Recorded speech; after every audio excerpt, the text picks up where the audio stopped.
नमस्कार दोस्तों, आपका एक बार फिर स्वागत है हमारे YouTube चैनल जिसका नाम है गुरु ज्ञान अड्डा पर। और सभी को सबसे पहले गुड मॉर्निंग, राधे राधे, राम राम। और आज का जो 16 मई का सेशन रहने वाला है, फटाफट से उसको देख लेते हैं कि आज कौन कौन से महत्वपूर्ण क्वेश्चन हमारे सेशन के रहने वाले हैं।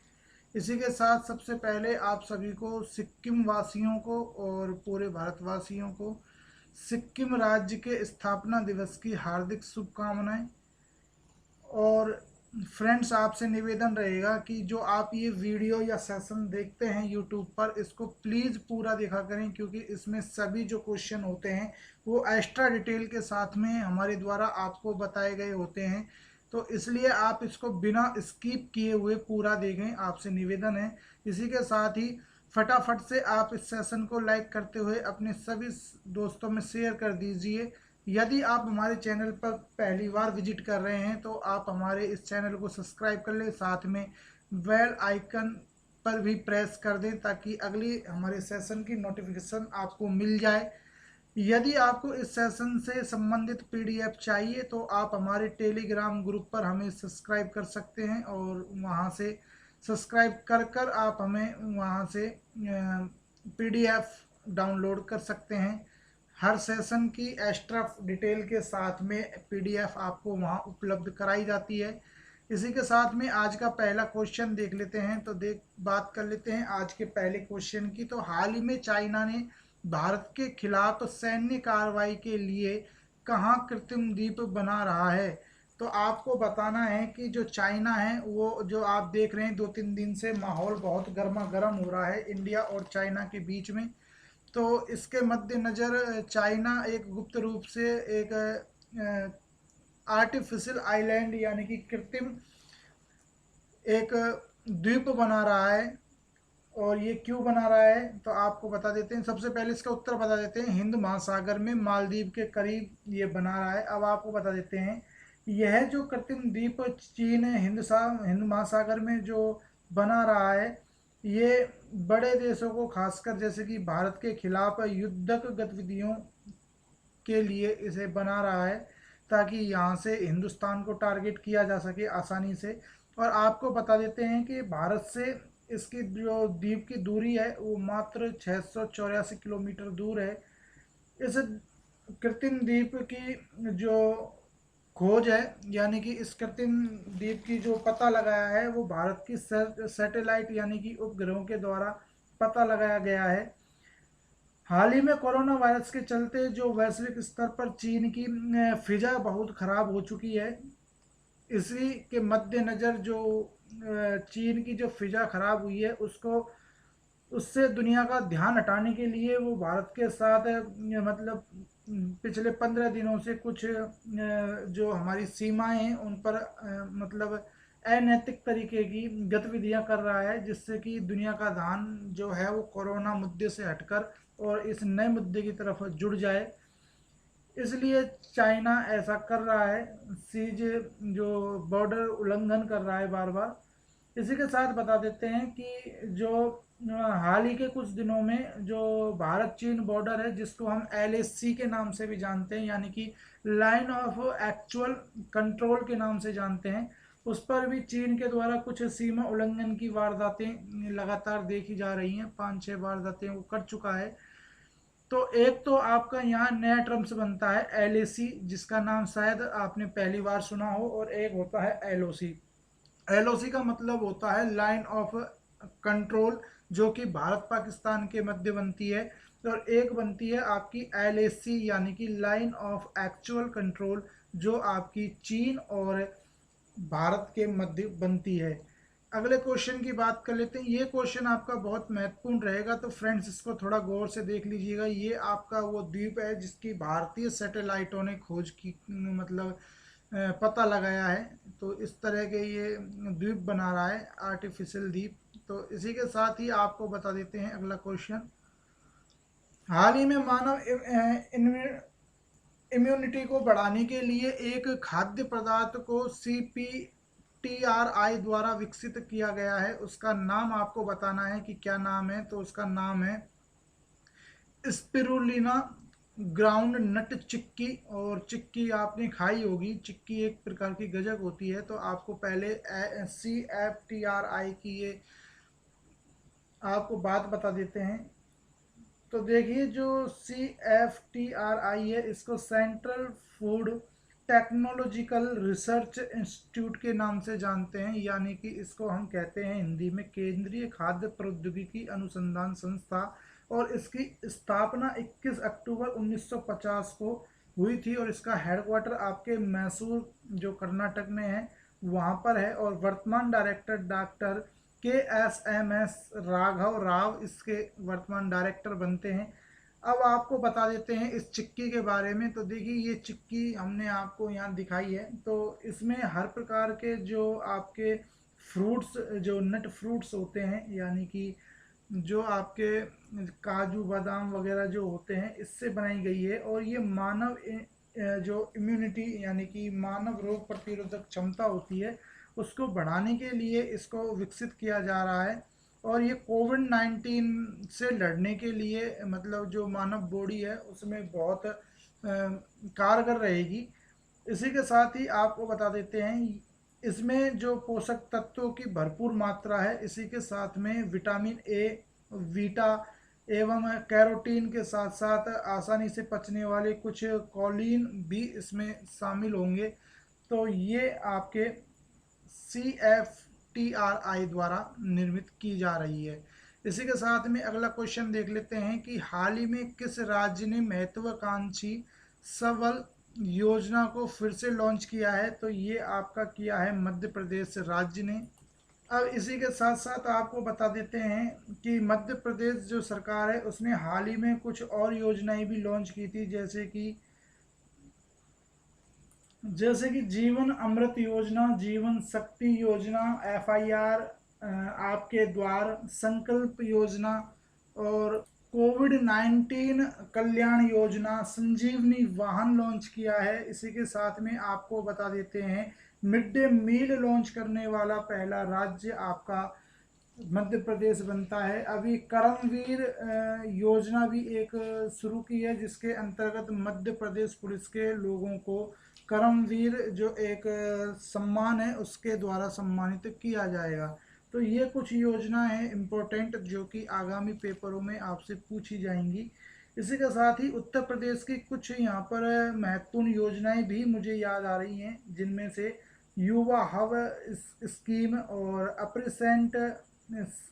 Apprenticeship service, Kaushal Satrang scheme भी उत्तर प्रदेश की है। और आपको बता देते हैं उड़ीसा भी बहुत ज़्यादा स्कीम लॉन्च कर रहा है। तो उड़ीसा की आबादा स्कीम, कालिया स्कीम, और पी पीठा स्कीम, और एक आपकी आमागरे LED नाम से एक स्कीम चली थी, वो भी आपकी उड़ीसा की है। सुमित्र जग स्कीम भी आपकी उड़ीसा की है। मो परिवार, मो सरकार, मो प्रतिभा, ये 3 अलग अलग आपकी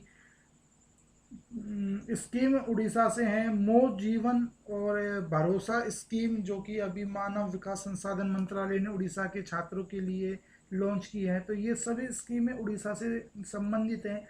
यहाँ एक स्कीम है मो प्रतिभा, जो कि यूनिसेफ के साथ मिलकर उड़ीसा प्रदेश ने चलाई थी। तो इस टर्म्स को आप यहाँ ध्यान रखेंगे। इसी के साथ ही असम की है, जैसे कि आपकी अपोघर स्कीम है, और अरुंधति स्कीम है, अभिनंदन स्कीम है, धन्वंतरी स्कीम है, और एक उत्तरण स्कीम भी आपकी असम गवर्नमेंट ने यहाँ चलाई थी। तो ये कुछ स्कीम्स हैं, इनको आप ज़रूर अपनी नोटबुक में लिख लीजिएगा। एक दिन आपके लिए इन स्कीम्स का एक स्पेशल सेशन हम आपके लिए प्रोवाइड कराएंगे हाल ही में। तो इसी के साथ अगले क्वेश्चन की अगर बात करें, तो अगला क्वेश्चन आपका फ़ोन नंबर का, जो कि कह रहा है कि कौन सा राज्य 2021 में पुरुषों की राष्ट्रीय चैंपियनशिप की मेजबानी करेगा? तो ये करेगा आपका महाराष्ट्र। अब आपको बता देते हैं इससे संबंधित कुछ फैक्ट। देखिए जो राष्ट्रीय हॉकी महासंघ है, इसको अब ख़त्म कर दिया गया है, और इसकी जगह पर अब स्थापना कर दी गई है हॉकी इंडिया की। तो जो हॉकी राष्ट्रीय हॉकी जो महासंघ था, यानी कि भारतीय हॉकी महासंघ, ये अंतर्राष्ट्रीय हॉकी महासंघ की एक इकाई थी, जो भारत में हॉकी के लिए काम करती थी, लेकिन इस पर भ्रष्टाचार के आरोप लगाते हुए इसको ख़त्म कर दिया था, और 2005 में इसको ख़त्म किया गया था। और 2009 में एक भारत सरकार ने हॉकी इंडिया नाम की एक संस्था, जो कि भारतीय हॉकी के खिलाड़ियों पर ध्यान रखती है या उनसे संबंधित गतिविधियों पर ध्यान रखती है, को स्थापित कर दिया था। और इसका हेडक्वार्टर नई दिल्ली में बनता है, और हॉकी इंडिया के वर्तमान जो अध्यक्ष बनते हैं वो हैं मोहम्मद मुश्ताक अहमद। इसी के साथ ही आपको बता देते हैं कि जो हॉकी इंडिया है ये 2010 का विश्व कप भी आयोजित कर चुका है। और इसी के साथ में हॉकी से संबंधित आपको थोड़ी सी डिटेल बता देते हैं।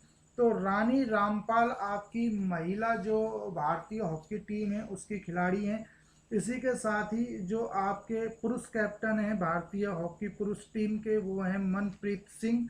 और जो हॉकी है वो भारत का राष्ट्रीय खेल भी है।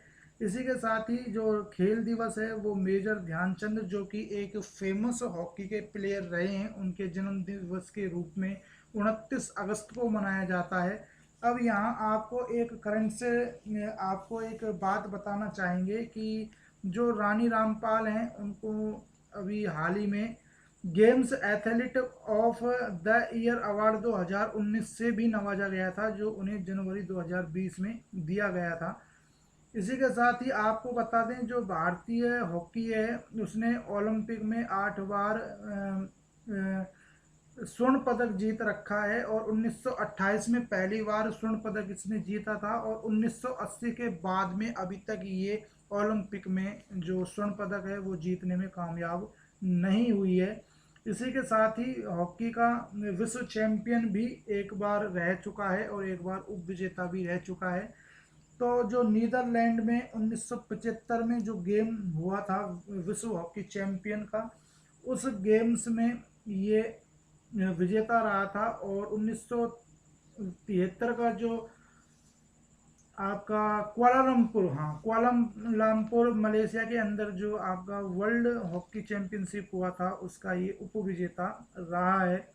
इसी के साथ ही हॉकी का जो जादूगर है वो मेजर ध्यानचंद को कहा जाता है। और इसी के साथ में आपको एक टर्म्स मेरे याद आ रहा है कि 2005 में भारतीय हॉकी फाउंडेशन द्वारा प्रीमियर हॉकी लीग टूर्नामेंट स्थापित किए गए हैं, जो कि लगातार चलते आ रहे हैं। और भारत ने पहली बार लंदन ओलंपिक यानी कि 1908 में हिस्सा लिया था, और 1908 में हिस्सा लेने के साथ ही इन्होंने मतलब स्वर्ण पदक जीत लिया था पहली बार ही। तो ये कुछ हॉकी से संबंधित टर्म्स हैं जो आपको याद रखने हैं। इसी के साथ ही कुछ अन्य महत्वपूर्ण टर्म्स आपको हम चलते चलते बता देते हैं अगले क्वेश्चन से पहले। देखिए, एक आपका अभी खेलो इंडिया युवा गेम्स हुआ था जो कि 3rd एडिशन था, ये आपके गुवाहाटी असम में आयोजित किए गए थे। खेलो इंडिया यूनिवर्सिटी गेम जो आपके हुए थे, जो आपका 1st एडिशन था, ये आपका उड़ीसा में हुआ था, और उड़ीसा के कटक में इसको आयोजित मतलब शुरुआत की थी, और इसका अंत उड़ीसा के भुवनेश्वर में हुआ था। खेलो इंडिया विंटर गेम्स 2 चरणों में हुए थे। जो पहला चरण है वो आपका लेह लद्दाख में जनवरी में संपन्न हुआ था, और 15 दिन बाद ही जो इसका खेलो इंडिया विंटर गेम है इसका दूसरा चरण गुलमर्ग कश्मीर में आयोजित किया गया था। तो ये आप ध्यान रखेंगे। देखिए, आपको मैं यहाँ चलता चलता ध्यान दिला देता हूँ, जो जम्मू कश्मीर है अब वो लेह लद्दाख से अलग होकर नए यूनियन टेरिटरी बन गए हैं, केंद्र शासित प्रदेश बन गए हैं। तो इस टर्म्स को आप खेलो इंडिया विंटर गेम्स जो टर्म्स है इसको आप बिल्कुल कंठस्थ तरीके से याद रखना, इसमें कोई कंफ्यूजन आपको नहीं होना चाहिए। इसी के साथ ही अगला क्वेश्चन बता देते हैं फ्रेंड्स। विश्व आर्थिक मंच WEF यानी कि वर्ल्ड इकोनॉमी फोरम के वैश्विक ऊर्जा संक्रमण सूचकांक में भारत का स्थान क्या रहा है? तो भारत का स्थान इसमें 74वां रहा है। पिछली बार अगर भारत के स्थान की बात करी जाए तो ये पिछली बार 76वां यानी कि 76वां स्थान था। अब इसी के साथ साथ मुझे कुछ और टर्म्स याद आते हैं तो मैं आपको बता देता हूँ। तो देखिए, जो आपका WEF है, जिसको कि हम वर्ल्ड इकोनॉमी फोरम कहते हैं, इसकी जो स्थापना है 1971 में हुई थी और इसका जो हेडक्वार्टर है वो कोलोन स्विट्जरलैंड में है। और इसी के साथ ही आपको बता देते हैं 142वां स्थान भारत का वर्ल्ड प्रेस फ्रीडम इंडेक्स में रहा था।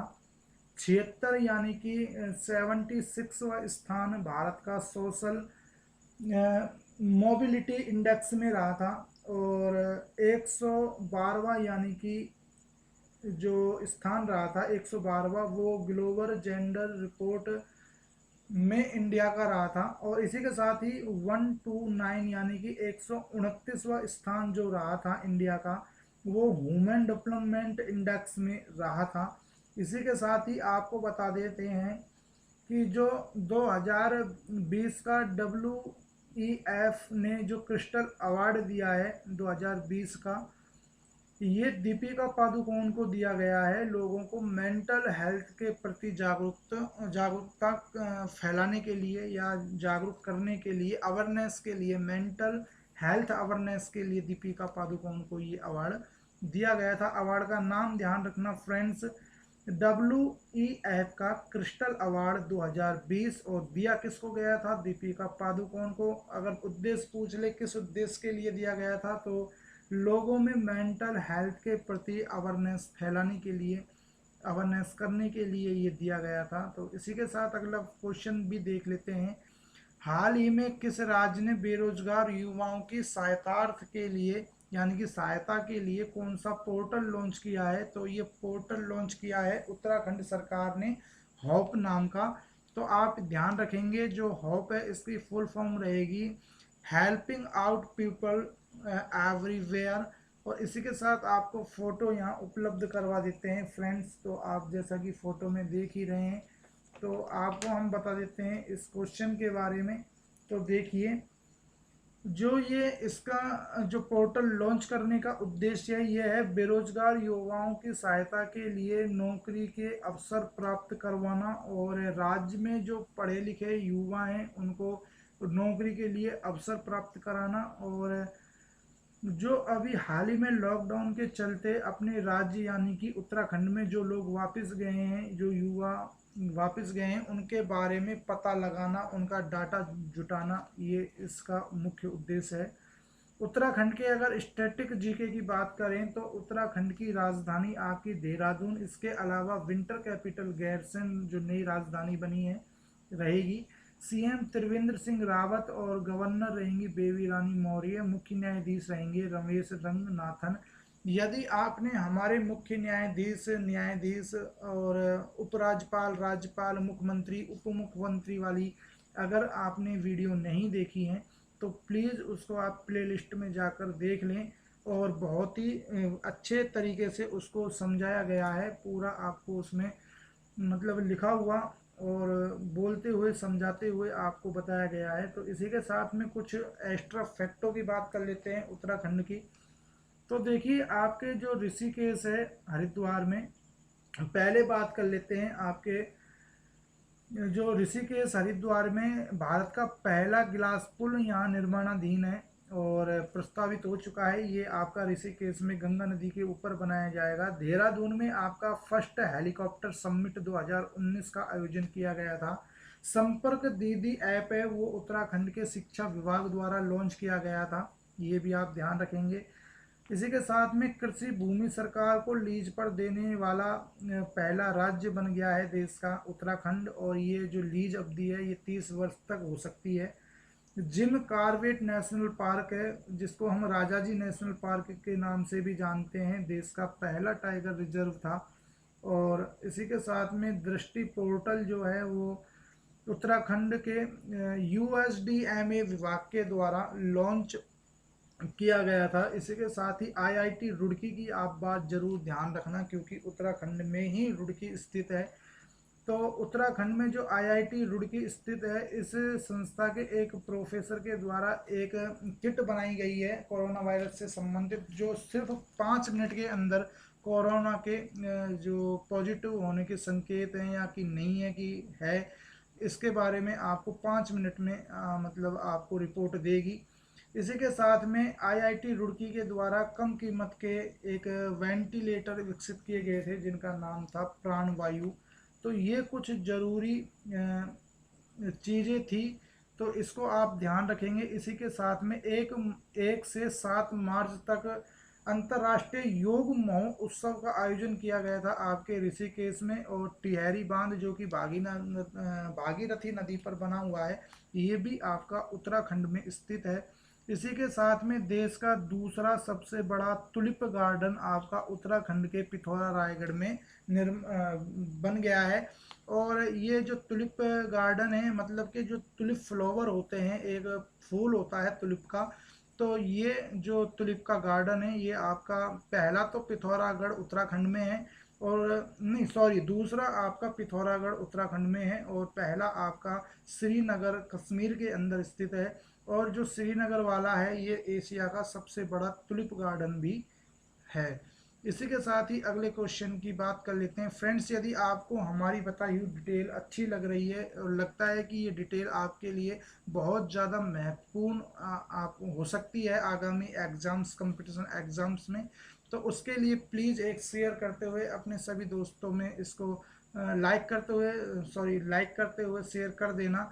और यदि आप नए हैं तो चैनल को सब्सक्राइब कर लेना, क्योंकि लाइक के कोई पैसे नहीं लगते, शेयर के कोई पैसे नहीं लगते, सिर्फ हम इसलिए कहते हैं कि जितना आप हमें लाइक देंगे हमें उतना ही मतलब एक शक्तिवर्धक दवा के रूप में काम करता है, और हमें मतलब प्रेरित करता है और अच्छे बेहतर क्वेश्चनों के साथ में वीडियो उपलब्ध आपको कराई जाए ऐसा। तो ये जो लाइक हैं ये आपके मतलब हमारे लिए एक शक्तिवर्धक दवाई है, इसको आप हमें ज़रूर दीजिएगा ताकि हम और सख्ती से और अच्छी तरीके से आपके लिए कुछ सेशंस ला सकें। तो देखिए, हाल ही में भारतीय पुरातत्व सर्वेक्षण की नई महानिदेशक कौन बनाई गई हैं, तो ये बनाई गई हैं वी विद्यावती। और अब आपको वी विद्यावती के बारे में बता देते हैं। तो देखिए, 12 मई को हाल ही में इन्हें भारतीय पुरातत्व संरक्षण के नए महानिदेशक के रूप में नियुक्त किया गया है, और ये एक सीनियर आईएएस अधिकारी हैं। इस पद के अलावा ये भारत सरकार की एडिशनल सेक्रेटरी यानी कि अतिरिक्त सचिव के पद पर भी बनी रहेंगी। इसी के साथ में आपको कल हमने बताया था एक क्वेश्चन के जो सीबीएसई है उसके नए अध्यक्ष कौन बनाए गए हैं, तो मनोज आहूजा बनाए गए हैं सीबीएसई के नए अध्यक्ष, और जो अनीता करवाल हैं इनका स्थान इन्होंने लिया था। तो फ्रेंड्स, कुछ क्वेश्चन आप रिपीट करते रहा करें हमारे साथ और ढंग से देखा करें। इसी के साथ ही अगले क्वेश्चन पर अगर बात करें तो एक बहुत महत्वपूर्ण क्वेश्चन है ये भी। तंजावुर नेति वर्क्स और अरमवुर वुड नक्काशी को हाल ही में जीआई टैग दिया गया है। ये किस राज्य से संबंधित कला है, तो आपको बता देते हैं ये तमिलनाडु से संबंधित कला है। इसी के साथ में आपको कुछ रिपीट भी हम यहाँ करवाना चाहेंगे, तो आपको सबसे पहले बता देते हैं कि ये क्या है। तो देखिए, तंजावुर नेति वर्क्स में एक पीत का उपयोग होता है। पीत का मतलब कि कह सकते हैं एक तरह का कलर होता है, जो कि पीत मतलब पीताम्बर यानी कि पीला कलर होता है, और उसका उपयोग मूर्ति को बनाने में किया जाता है, जैसा कि आप ये मूर्तियाँ देख रही हैं। और जो पीत होता है वो एक नेट्री नेट्री नामक एक पौधा होता है जिसको वहाँ से प्राप्त किया जाता है, यानी कि जो पीत है वो पूरी तरीके से नेचुरल होता है, और उसके द्वारा ये मूर्तियाँ बनाई जाती हैं। तो ये जो छोटी छोटी मूर्तियाँ बनाई जाती हैं जैसा कि आप इसमें देख रहे हैं। इसके अलावा अरमवुर वुड नक्काशी में जो लकड़ी की मूर्तियाँ होती हैं वो बनाई जाती हैं, और उनको बहुत बारीकी से उसमें तराशा जाता है, नक्काशी की जाती है, और उसमें कई तरह के धातुओं की नक्काशी भी उस लकड़ी में की जाती है। और ज़्यादातर ये जो दोनों आपके कलाएं हैं, इन कलाओं में हिंदू देवी देवताओं की मूर्ति, रथ, मंडप ऐसी चीज़ें बनाई जाती हैं।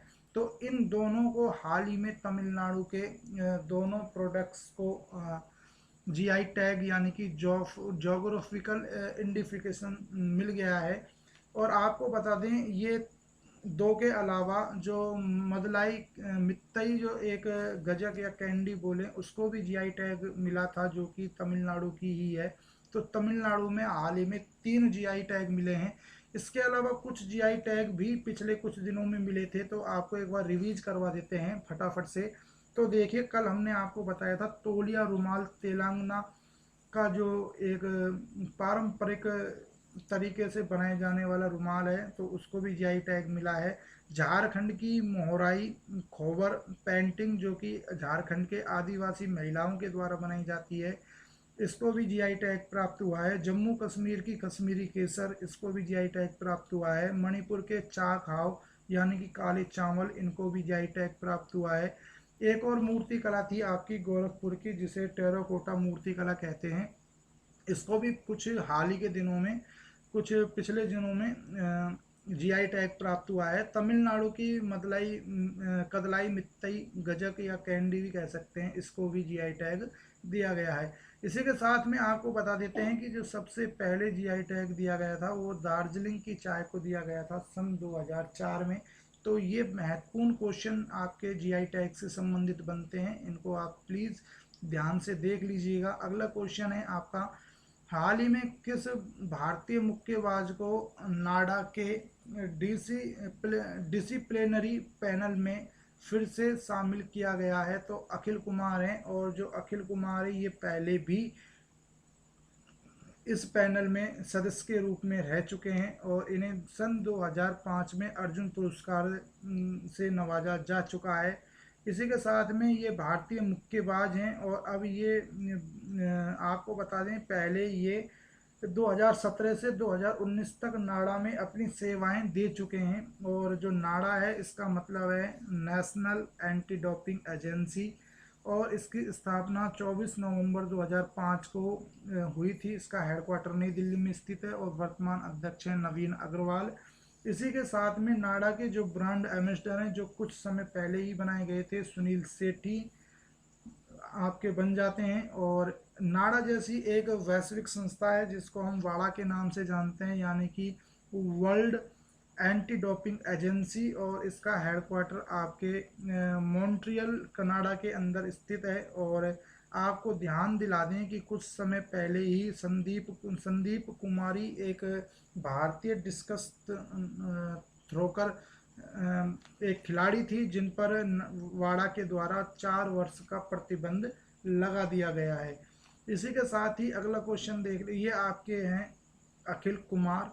इसी के साथ ही अगला क्वेश्चन देख लेते हैं। अगला क्वेश्चन कहता है कि हाल ही में भारत की किस फोर्स के द्वारा 1 जून से अपनी सभी सामान कैंटीनों में केवल स्वदेशी उत्पाद बेचने की घोषणा की गई है? तो जो आपकी CAPF यानी कि सेंट्रल आर्म पुलिस फोर्स आपकी जो है, उसकी जो जितनी भी कैंटीन हैं उनमें स्वदेशी उत्पाद मिलेंगे। जैसे कि अभी कुछ दिनों पहले, हमारे 3-4 दिन पहले, जो पीएम मोदी जी का राष्ट्र के नाम उद्घोषण या भाषण आया था, उसमें बताया गया था, उसमें कहा गया था कि आत्मनिर्भर और स्वदेशी चीज़ों को आप अपनाइए। तो उसी के चलते CAPF का जो कैंटीन है उनमें स्वदेशी उत्पादों को बेचने की घोषणा कर दी गई है। और आपको बता देते हैं कि जो ये CAPF है, ये भारत की जितनी भी अर्धसैनिक बल है उन सब के चुनिंदा सैनिकों को मिलाकर इसमें रखा जाता है, और ये आर्म्ड फोर्स के रूप में काम करती है। इसी के साथ में जो आपकी CAPF है, ये आपके गृह मंत्रालय के अधीन आती है। तो इसीलिए अमित शाह जी, जो हमारे वर्तमान में गृह मंत्री हैं, उनके द्वारा ये घोषणा कर दी गई है कि 1 जून से सभी CAPF कैंटीनों में सिर्फ स्वदेशी सामान ही मिलेगा। देखिए, मेरी राय इस संबंध में मैं आपको बता देता हूँ, वैसे अपने अपने वैचारिक आधार हैं, मैं किसी राजनीतिक पार्टी से जुड़ा हुआ नहीं हूँ, लेकिन मैं बता देता हूँ कि देश हित में ये होना ही चाहिए। चाइना की करतूतें देखकर अब हमें भी सबक ले लेना चाहिए अमित शाह जी से, कि जो चाइनीज़ सामान जो हम घरों में ख़रीदते हैं उसको हम त्याग कर स्वदेशी चीज़ों को अपनाएं। और मेरे ख्याल से अगर ये पूरे हिंदुस्तान की जितनी भी जैसे कि सीआरपीएफ, आर्मी, एयरफोर्स, नेवी, जितने भी कैंटीन आती हैं उन सब में ऐसा हो जाना चाहिए। और जितनी भी भारतीय जो मार्केटिंग कंपनी है उनको भी ये कर देना चाहिए। तो ये देश हित में बहुत बड़ा मतलब कदम होगा, और इससे देश की जो फाइनेंशियल स्थिति है उसमें भी बहुत सुधार आएगा। खैर, इसके अलावा आपको कैंटीन की फ़ोटो भी दिखा देते हैं। इसके अलावा अगर आज के क्वेश्चन की बात करें तो फ्रेंड, आज का सवाल रहेगा आपके लिए होमवर्क में, वर्ष 2020 का ऑस्ट्रेलियाई टेनिस ओपन पुरुष एकल खिताब किसने जीता है? तो इसका उत्तर आपको जरूर कमेंट सेक्शन में देना है। इसी के साथ ही आज के सेशन को आप प्लीज़ अधिक से अधिक लाइक करते हुए अपने दोस्तों में शेयर जरूर करें। और यदि आप पहली बार हमारे चैनल पर विजिट कर रहे हैं तो एक बार हमारे इस चैनल को सब्सक्राइब कर लें और साथ में बेल आइकन को प्रेस कर दें ताकि अगली नोटिफिकेशन आपको मिल जाए। और हमारे चैनल पर इसी तरीके से पूरी डिटेल से संबंधित सरल और सहज भाषा में हम ये सेशन प्रोवाइड करवाते हैं डेली। इसी के साथ में स्टे होम, स्टे सेफ, घर पर रहिए, ज़रूरत पर ही बाहर निकलिए, कोरोना वायरस से अपने आप को और अपनों को बचा कर रखिए। इसी के साथ कल मुलाकात होगी एक नए सेशन में, तब तक के लिए नमस्कार।